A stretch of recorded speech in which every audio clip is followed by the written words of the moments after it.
बजाएंगे कि जब ये माउंट एवरेस्ट चढ़ रही होगी तो इसके ताल में हम लोगों की ताली जो है जोश और जुनून पैदा कर, और ऐसा हम लोग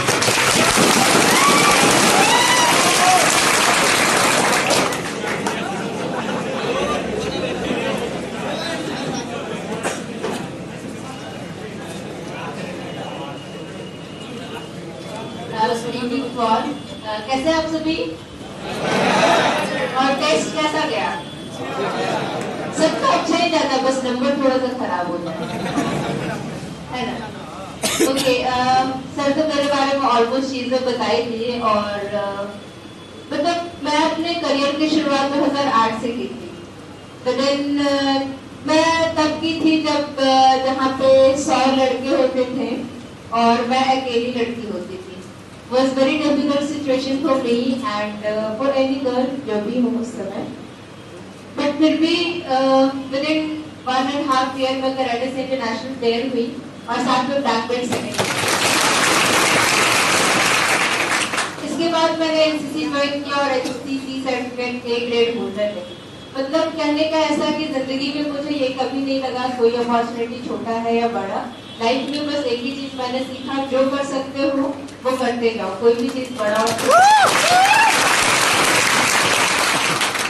इसके बाद मुझे मौका मिला एयरक्राफ्ट उड़ाने का। ये मेरे लिए बहुत ही अद्भुत सा एक्सपीरियंस था कि मैं without any pilot as a copilot मैंने बिहटा स्टेशन से एयरक्राफ्ट उड़ाया था।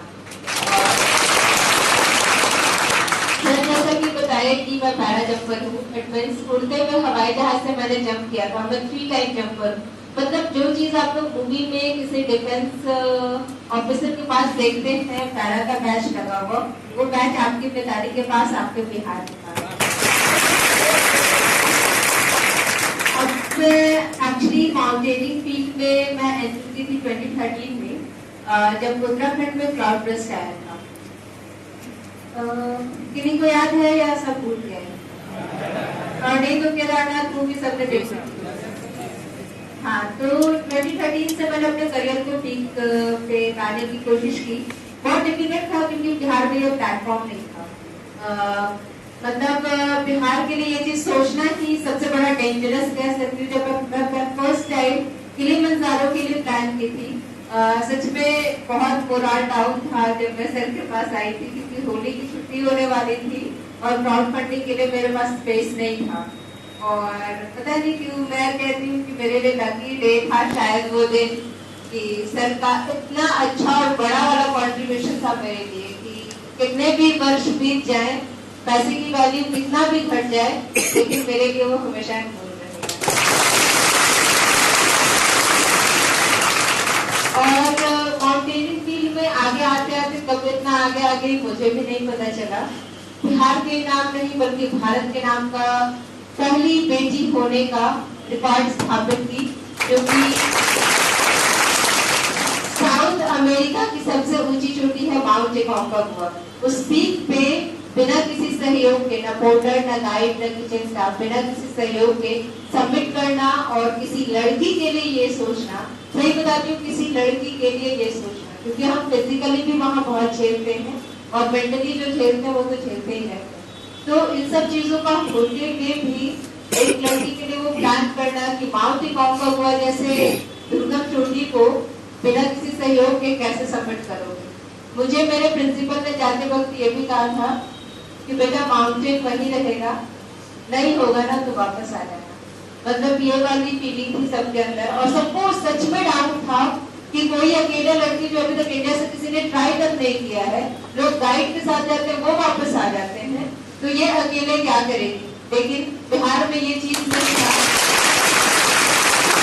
तो मुझे बिहार को ये प्लेटफॉर्म देना था और ये फाइनली सक्सेसफुल हुआ। और आज बिहार से बाहर के लोग ये सोचने पे मजबूर हैं कि मिताली क्या सच में बिहारी है, क्या मिताली को सरकार सच में स्पॉन्सर नहीं करती, तो बहुत सारे लोग।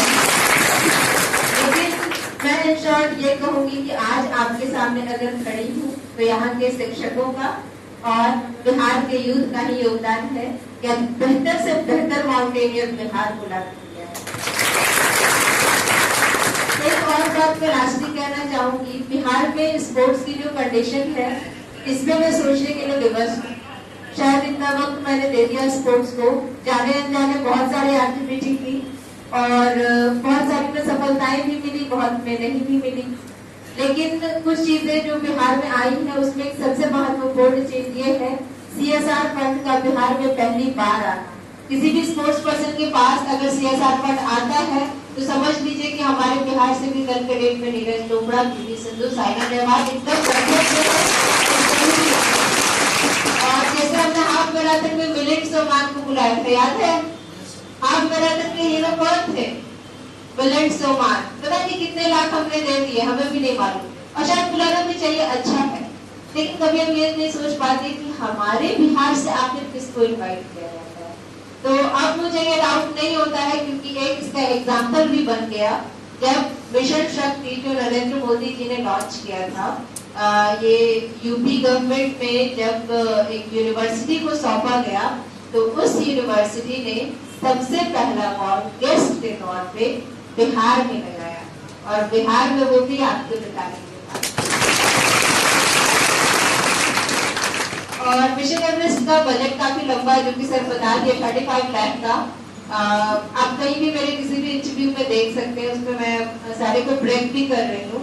अब तक का 15 लाख मुझे CSR फंड के थ्रू डायरेक्ट एजेंसी को मिलना है। DPCF का लोगो भी साथ में इंक्लूडेड है, जो कि पहली बार बिहार में आ रहा है और इसके अलावा लगभग 3 लाख कुछ हजार 50,000 के आसपास मेरे अकाउंट में आया है, जो कि लोगों ने कंट्रीब्यूशन से दिया है। स्टूडेंट्स के पैकेट का क्या बोलते हैं, पॉकेट मनी। तो छोटा छोटा करके लोगों ने कंट्रीब्यूट किया है और एक्चुअली आप सभी का प्यार ही है वो जो है। और उसके अलावा मैंने 5 लाख लोन अरेंज किए क्योंकि किसी भी हालत में मैं मिशन एवरेस्ट छोड़ना नहीं चाहती, क्योंकि बहुत मेहनत से और बहुत लंबे टाइम का ये जर्नी है और शायद मैं काफी करीब हूँ।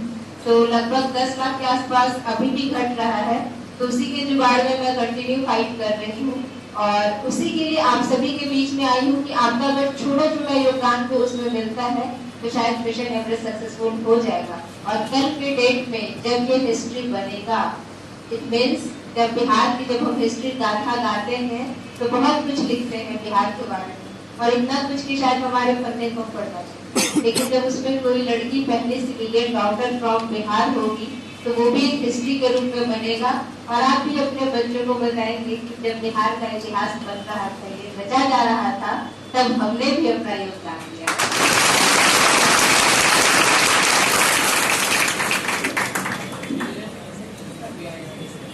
यार हर वर्ड हार्ट टचिंग है यार, एक बार जोरदार